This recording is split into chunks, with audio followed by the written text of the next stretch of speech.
You know, you do not come here to be a gangster, to be in jail, or to do bad things. You came here to get education, wisdom, knowledge, to gain talent. They come to America, they forget who they were, you know, where they're going, what they need, and what they want, and what life is. You know, they think drugs, sagging, doing this, you know, basketball is everything, it's life. Without success, we will not be able to overcome the obstacles ahead.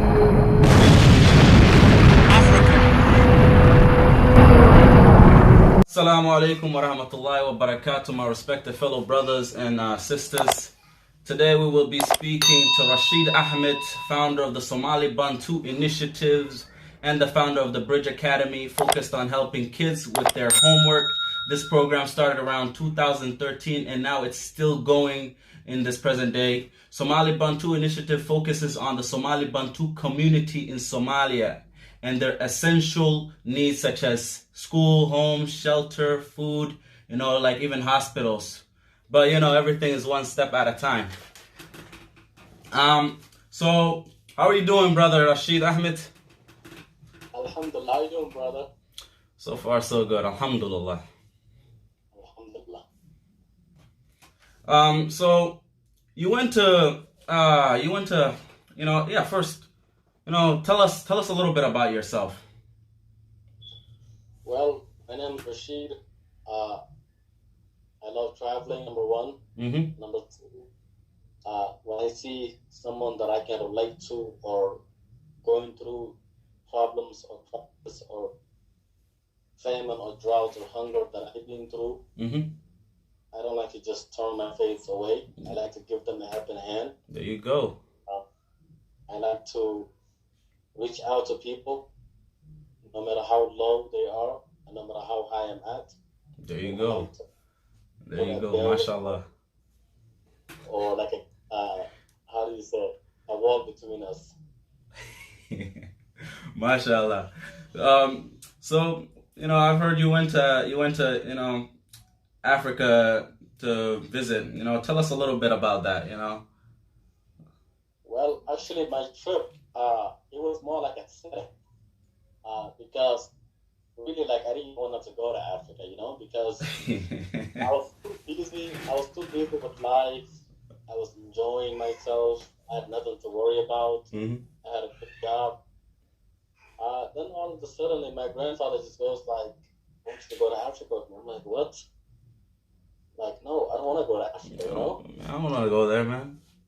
Yes, so after sometimes then I accepted it, and then I'm like, okay, fine, let's go, you know? But it was an amazing journey. Like, I learned a lot, and a lot of things opened my eyes. Yeah, man, it's a good experience. I went like having no knowledge or being deaf and blind. And I came back with my eyes open, my ears open, like just very motivated, just take actions on my own hand. There you go.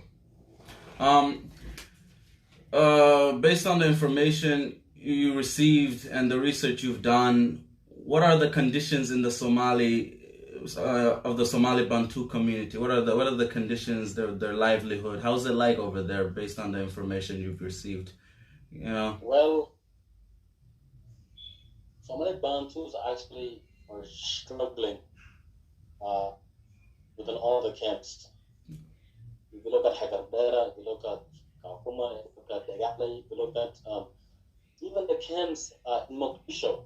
There's a camp in Mogadishu, Bantus are in, and they live in for years back now.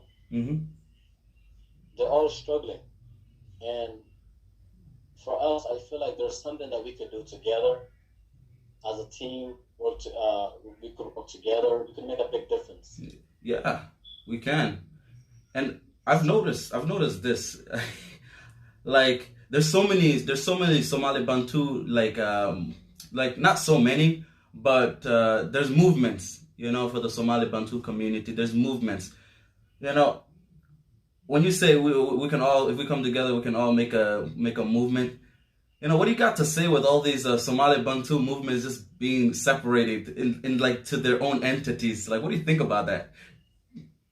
Well, number one, it's actually good to have different movements. Mm-hmm. It's actually very good. I would say let everybody start whatever movement that they have. Mm-hmm. Okay, I support it. Yes, I support it. All right, there you go. Okay.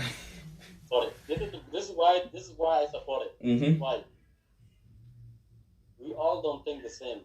You're right. Okay, we all don't have the same experience. We don't have the same spirit. Uh-huh. We don't have intellect. We all have different intellect. We all have different mindset. Mm-hmm. So let's say we have about 50 movements. If 25 fails, at least we have another 25 that's successful.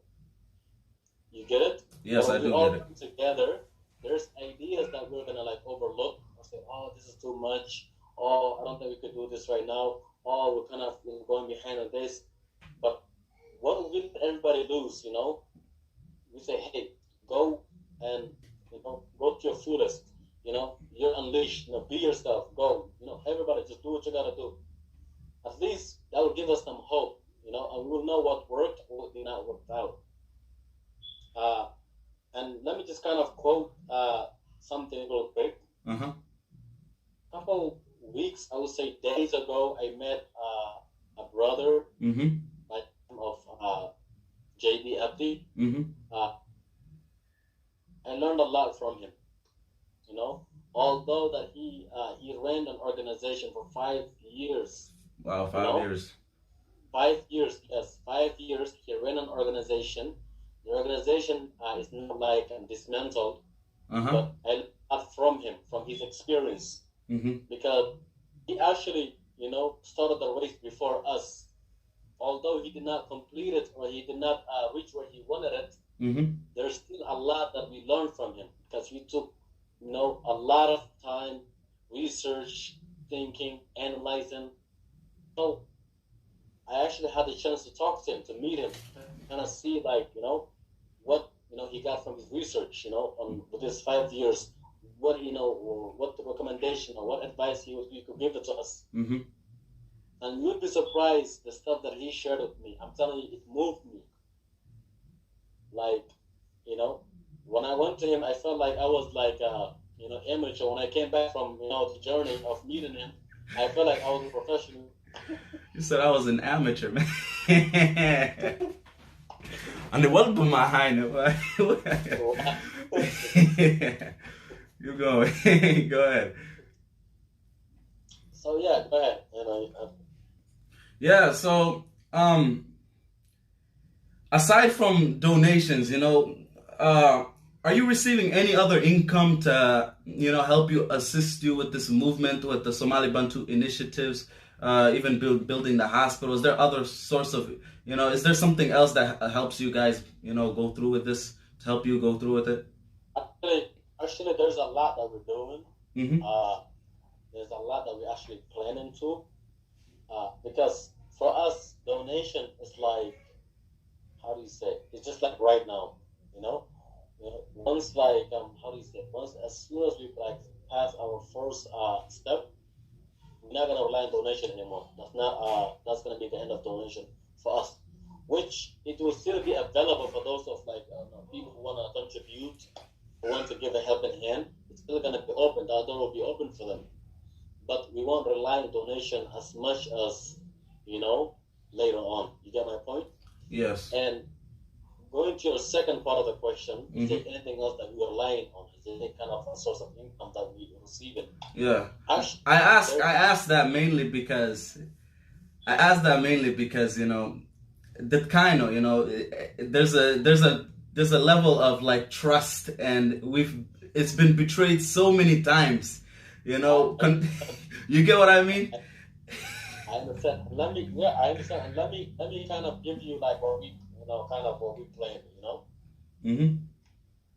So, like I said, as soon as we take the first step, donation is cut off, but we're still gonna have that door available. We're not gonna depend as much as we are later on, as after the first step.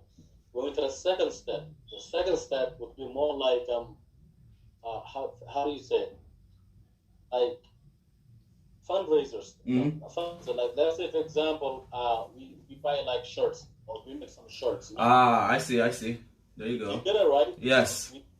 So basically, 2 people, 3 people are gonna be busy selling the shirts as a fundraiser. Mm-hmm. And we're gonna have some people selling like cookies or maybe donuts or something as a fundraiser. Basically it's going 100% to it. Mashallah. Whatever, you get it right. Mm-hmm. And we actually planning for like maybe 1 or 2 people, 3 people to actually sell like a donation, a car wash. You get it? Wow. Okay. All right. So we have a lot going. So we have a lot like planned. And then moving on from there, Mm-hmm. actually, I actually have like a lot of other connections. I wouldn't want to mention them here, but I have a lot of other connections. And one of them reached out to me and said, "Hey, as soon as you get the hospital built, just reach out to me. I will give you connections with medical supply. Wow. I'll communicate with you then. Just build the hospital, get that set up, even if it's like 500 square feet hospital, just build it. Just contact me. I will help you get the rest. Going, like a medical supplies. Mashallah. There you go. Good, right? Yo, that's good. So that is covered, right? Uh-huh. Now going to the doctors and nurses. I mean, I'm pretty sure this is a lot of people. Yes, please. That's I should have asked. Sorry, guys, but yeah, that's something that needs to be covered real quick. What? Yeah. So we actually have a plan for that too. One of the plans that we had for the nurses and doctors. Mm-hmm. You see, not everybody is actually like dumb, deaf, or cannot do the stuff that is done in the Western world. Mm-hmm. Actually, Ghanaian people they have some beautiful people that have beautiful mindset, hearts, and that have skills and talent. Mm-hmm. So one of my trip in Hagardera, I had the chance to visit this one clinic. Okay, it was a small clinic. I met this Bantu gentleman. He had his own clinic. You would be surprised like how well he knew medicals. Like I left America, right, and I was there, right. Mm-hmm. Some of the words that he was saying that time, I didn't even know myself. Of English, miss, of my. Like I had to Google it. I'm like, are you making this up? I'm like, wait, let me Google What it. would it? Like that. But that's how I felt, So from there, I'm like, wow, And then the surprising thing was he had students like Maki Makrab Lotugudo, Makrab Ishan Laptia, over there they have like a busy road, for like MashaAllah. So he had students that would come in like between Maghrib and Isha, and he could teach them like, this is how you give an ID, this is what you do, this is this. I'm like, yo, actually there's something, I'm like, yo, okay. So I took his number down, but then I still have connection with him. Uh-huh. So now, speaking of doctors and nurses, how are you gonna get them? So actually, the hospital we wanna do it like four section. The hospital 4 section. This is the reason why we're doing 4 section. Mm-hmm. Like birth is gonna be like, let's say north wing or something. Mm-hmm. Emergency is gonna be like east wing or something. And then like children is gonna be like a 1 section, like west wing or something, and maybe like south wing or something is gonna be like the elders, the twinkie, the kid who goes Wow. That have this, So when you divide it out into 4 different sections, based on the medical condition, you can send them to like one of the 4 doors, or one of the 4 areas, Wow, there you go, man. Yeah, you get it right. So yeah. Straight to like the kids section. Mm-hmm. You take them right there, Mm-hmm. and then also the thing is, the other thing we're planning is like we have Somali Bantu Initiative also have ladies like we have ladies, another like small group chat, Mm-hmm. and I shared one of the pictures on Facebook. One of the sisters, she's actually studying a medical field. She's Bantu. She graduated this year. Mm-hmm. She knows a lot about medical. So we want people like her that have a degree, and people in America that have a degree or maybe in a medical field to collaborate, to work together. You understand what I'm saying? Yeah. Nowadays, there's an online college. You don't even have to go to college. to get your degree. You don't even have to go to college to even get a certification. You could just get it through a webcam, just like this. You get my point? You're right on that, actually. You're right. Yeah. So instead of saying, oh, they don't have a degree, or they cannot do this, or they cannot do this surgery, Yeah, I mean, why not set up a 6-month courses for them through Zoom or through video call like this, a course for them where they can learn? Why not give them the training they need from here and make sure they write them over there and then give them the test over there? You get my point? yes. So the education part and I guess we can work something out with that. So mashallah. And look, the thing is, if we don't do it this way, there's no other way we can do it. You get what I mean? Because let's say you want to bring those people here for school, it's going to take them years to be advanced, okay? Years, number one. Number two, it's going to be expensive, which they cannot afford. Number three, let's say we're going to leave, not into like they want to leave, go there for like training them or giving them seminars or like, the hands-on training. It's not going to be easy for them because these people here are not going to be there for more than a month, 2 or 3, And with those people over there, at least I would say they need like a 6-month course. Even when they enter the job, we need to give them like tests here and there. So, here and there, give them a test, give them exams, make sure they know what they're doing still. Yes. So and then also like give them like a license. For example, like the nurse will have like a license. The license will be valid for 5 months. After the 5 months, you will have to retake the course or exam. Make sure she know what to do, because we don't just want someone giving you like the wrong IV or the wrong shot or any expired medicine, or that's not how we want to operate. You get it? So that's what that's how we're going to get as much nurses and doctors we can over there by empowering them, educating them, and connecting them with sources and with people in America, especially Bantu. There's a lot. I would say 500 or more in the medical system now. And then also there's some colleges. Another thing that I was also forgetting. There's colleges that would send people like over there for like internships. So these people here that have skills, or like going there for internships, they can work with those people over there. You know what I'm saying? Yeah, I guess I get it.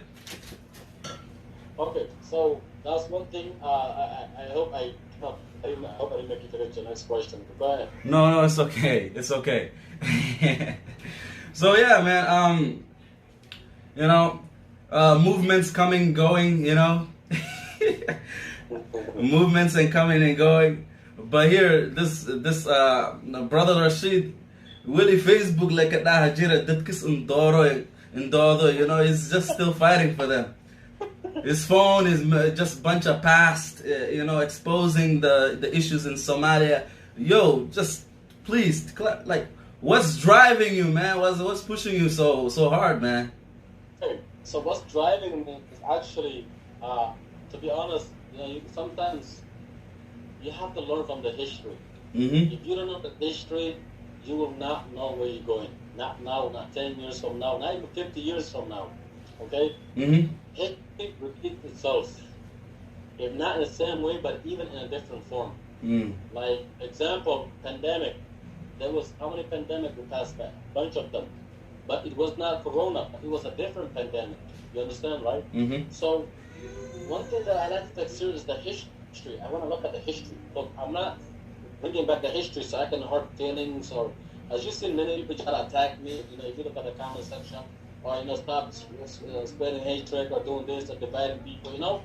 But my intention is not to divide anybody. My intention is so we can actually learn from the history. So we can say, okay, how can we prevent this from now on? Or what can we do to make sure that this will not happen again? You get it, right? Yes. So history is actually our root that we need to learn from. If you don't know the root of the tree, then you will never know what the tree is, So we want to start from the bottom of the tree, then we're going to come up to the leaf. MashaAllah. And in order for me to become successful, what we're going to do from now on, maybe even down the future, we have to know the history. One of the reasons why I expose the history is many of our people don't even know what the history is. Don't even know what Nasir Pondo used to do, or maybe what Marka used to do. Marka, right? Marka Somalia. Marca used to be a Bantu port, by the way. So they don't even know what these things is. So like they will go to a Bantu city and you'll be told like, oh, this is Jalak city, but they will not know what to do or where to begin, you know? So history actually helps you heal, learn from the past, and helps you become a better person. You get it? Yeah, man. Like countries like, for example, countries like Singapore, they used like the names of people that used enslaved them, killed them, tortured them. Those names, those people names for institutions, you know? Mm-hmm. Like if John F. Kennedy over there used to kill people, now it's just like they put John F. Kennedy University, you know? So just to remember, like, you know, so don't forget their history. It's good to have, you know, it's good History does hold a lot of drive, you know. Without it seems like some people have nothing to fight for. Exactly. So if you don't know the history, you're basically just done deal. You don't even know what you are. Yeah, I can understand that. So what do you got for the, you know, this is the youth of the Somali Bantu communities living here in America, because, you know, there's a bunch of issues, you know. I don't even know how to, you know, describe them, but like in terms of just like knowing who they are, where they came from, you know, like and some of them just look like as if they've forgotten. Like it's like I have no knowledge of that. It's none of my business. I don't care. You know, we found happiness. You know, we live in America. You know, but now it's just like forget the past. You know, what do you got for those people, for the youths? You know, and some adults too. You know, and it's not attack the youths. Well, one thing I would like to say is that youth are actually the backbone of every tribe, nation, and culture. And Somali Bantu biggest backbone is the youths. If youths do not open their eyes, do not see what's going on, do not learn about what happened, then we're doomed. It's basically game over for us, you know? So it's up to the youths to stand up and smell the coffee and say, hey, I'm not going to let this happen again. Because some of the things that's happening in the world, for example, if you look at Ethiopia, okay? Ethiopia.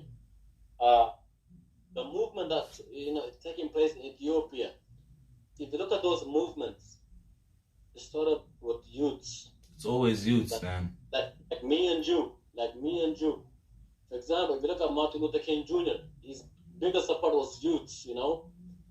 So many of the movement that took place on earth and that will take always links with youths. Yes, you're right. Whatever movement that Bantu elders do, without the youth, you won't be successful. I think that links in with knowing your history. And for example, if the youth are the next generation and if the youths are happy, who are you fighting for? You're like 60, 70 years old, you know? So who are you fighting for? So if me and I don't know, like, oh, I'm going to forget it, you know? Then, you know, 60, 70 years old, you know, you're protesting, you know, you're fighting. Who are you fighting for? Who brought the happy and who's the next generation? You get my point? Yeah. So we have to stand up. We have to say, hey, we're the next generation. Yes. We can change it. While we're still standing. Yeah. Huh? I said while we're still standing. Exactly. You know, how much about Gofka the ilmo that dollar is just like, yo, I got kids, you know, not for me anymore. You know? Let me tell you something. It's actually better to do it when you have kids. Yeah. Because you know, your kids will be like, oh, my papa is a role model. Wow. He's doing this for this. You know, kids, well, my kids, this is how they are. Whatever they watch. They see you do today, tomorrow they want to do it. Gotta go, man. Yeah. So I would say number one, we need to learn from our history. We need to know where we're going. Number three, I would tell most of the kids that are on drugs, please get a rehab, because rehab is not somewhere that's dangerous, but it will change your life, number one. And number two, who knows if the next leader that we're gonna have is a drug addict right now. You know. You could be a leader So, tomorrow, you know. exactly. So you get my point, right? So for me, I don't like to give up on anybody. Number one. Number two, I like to give people hope. You know, like some of the biggest sheikhs in Islam, they were drug leaders. Drug addicts. Even worse. You said drug leaders, like. You know what? I know what you mean. I know what you. You're gonna pull a shot, but I don't care. Anyways. MashaAllah. So for me, like, I would like to say, to encourage the kids to get a rehab if they're on drugs. To to push them, to encourage them, because this is what I find. This is what I learned. Okay, before 2020 ended, I learned this. Well, I learned it the hard way. The reason why kids turn to drugs is that their parents don't listen to them. They don't try to understand the kids. Yeah, you're right. You're right. They don't they don't bring them closer to the heart, to their heart. They don't say, "Come here, baby, I love you." Like, they don't give them enough love. You're right, man. For example, this kid that's right now 50 or 30 or 70 or whatever you want to say. Once upon a time, they weren't always a drug head. There was at least something that they loved doing. Like soccer, art, drawing. There was basketball. They loved doing. They had life in them, man. They had a lot of life. You're right, man. Right. I can picture every moment in every kid, man. Exactly. You're right about that. So for me, when I see someone that is like a drug addict or suffering from drugs, I don't see the worst in them. I think I say, wow, this person was once in love with something. They had potential, something that they loved the most. Bro, wallahi, be like some of the drug addicts, they can read Quran better than you and me. Yo, I've heard them. I actually know someone, man. You notice some of them Quran so akriyain, wallahi, you will not believe it. My mudas, like this guy came to us in a masjid, in a masjid. Everybody's like, they're like, cut your hair, why is it like that? And he just comes in, leads the whole prayer with such powerful voice. And you just look at this kid. Where in the world did this kid, where has he been in the neighborhood? And he's been in this neighborhood all this time. My mother, I did date to my mother, so you think like, oh, this guy is a gangster, a haiba. And still is, but today he just decided, hey, look, I have to make some changes. But it's moments like that, I think, yeah, dude, you're right. You're totally right on that. So, yeah, I mean, I would say we need to see that within the kids. And number two, this is something that damaged us. I wasn't going to bring it up, but since we're kind of, it links to it, I want to bring. One thing that damaged us is that when we first came to America, our parents did not know what is good, what is bad. They did not know what topside is or what the hilltop is or where it's dangerous, whatever. You're right. So we landed in the wrong neighborhood most of the time. Okay? When we land in the wrong neighborhood, the kids make, friends that, that are bad influence on them. I would not say those kids are also bad, but they're also, I would say, bad influence. They carry influence. The influence is bad. So basically, these kids that I just met, like, for example, I just came to America, I meet you, I don't know who you are, what you do, you're selling, whatever you're selling under the table. So then you show me what to do, then I start doing for the sake of money. That is how, the kids are getting caught up. And then also, the other thing that kind of messes us up is the greed of our parents. Our parents are greedy. Very, very greedy. Let me tell you why I'm saying this. I might sound like I'm crazy saying this, but for example, let's say you live in this one environment, okay? This environment is not good for your son, for you, and any other kids that you will have now or later. You know that for sure. Why do you stay in this environment? Why can't you not move to another place or another safer place? Why? Let me tell you why they're not doing it. Because of low income, food stamp, and for the few people that they know that live there. That is why they're not moving. That is very, very dangerous. That's not good. If you know an area it's not good for you, your kids, your well-being, and therefore their well-being, you're supposed to, hey, you know what? Maybe it's time to move or find a new home or maybe a new place. to start, start all over, you know. Because you brought that up, I'm gonna add this. If any of you guys are, gonna watch this, I do believe that us Somali Bantu people, when we have our parents, maybe they don't know this way of living, but I highly recommend that we have breakfast, lunch, dinner. You sit on a table together and just talk. Aside from like mininki kuya, so you just go into there's the fridge. I don't think that's a way of, progressing relationships. So I really highly recommend that we eat together, have a conversation, talk about their school life. Our culture is more now has become like Dinanki goes straight to his room and he's just chilling, not having that connection with his family members. I feel like the kids don't even expect your parents to start this. You make the first move. Heck, if you come home, hug your dad that doesn't really normally hug anybody if you can. Yeah, so the time is kind of running out for us. So you got anything last to say to anybody or whatever? A message, an inspiration, anything you got for us? Well, one thing that I would like to conclude to is, I would say number one, find the real you. Whoever you are, whatever. 15. Do you love traveling? I would have said no. I don't love traveling because I never done it. But the once I, kind of just started doing it, just traveling, just, start taking planes, just start taking bus, just start taking train, my eyes like open. I'm like, wow, this is fun. I'm like, wow, I should do this more often, to get out of the, small environment that I was in, just to see the world, how beautiful and how big it is. Not just that one neighborhood that I was stuck in for 10, 15 years, Mm. I would say find the real you. Find the real you. Deep down, there's another you, that love doing something. Yes. And it's possible. You could be good at cooking, fixing phones, fixing a computer, fixing, just cars. But deep down, find the real you. You have talent. Everybody have talent, by the way. Everybody have talent. Small or big, everybody have talent, Yes. So, and number three, I don't know if it's 2 or 3, but I got carried off. But anyways, number 3, I would say, always look back. Where you came from. Always look back. And this is why I'm saying this. Like when I was a little kid, I had this one teacher. Mm-hmm. And the teacher asked me, "Where you from?" I didn't know where to reply back. Or what to even say. Like I had no idea.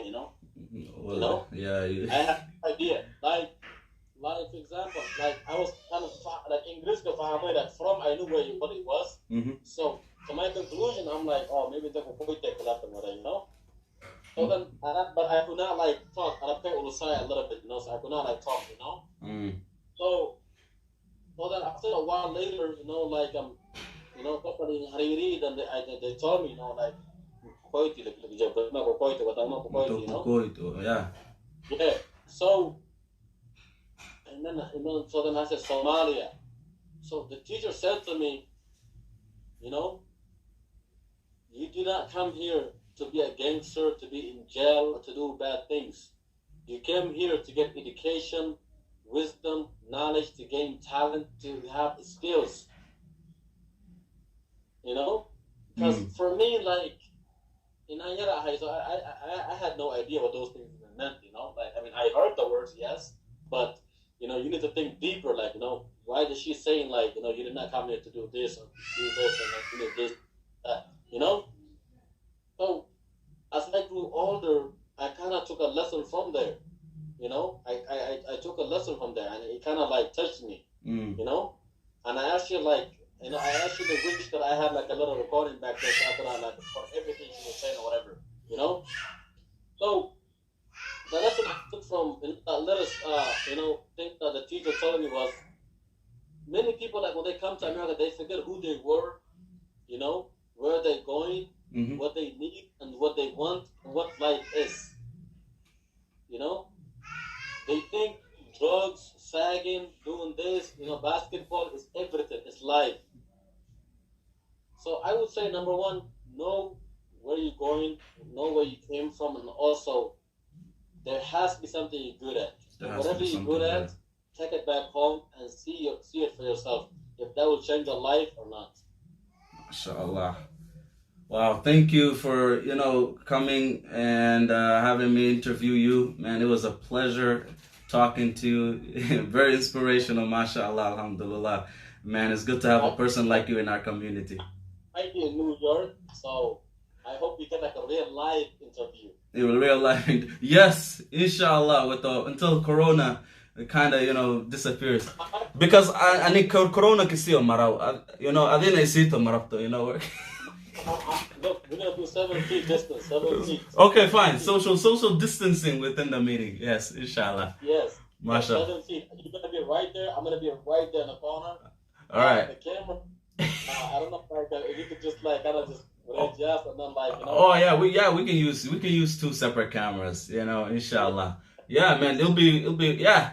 We'll have them in the next meeting, inshallah. Live. Mashallah. Inshallah. Inshallah. Yeah. Assalamu alaikum. I hope I Africa have success, we will not be able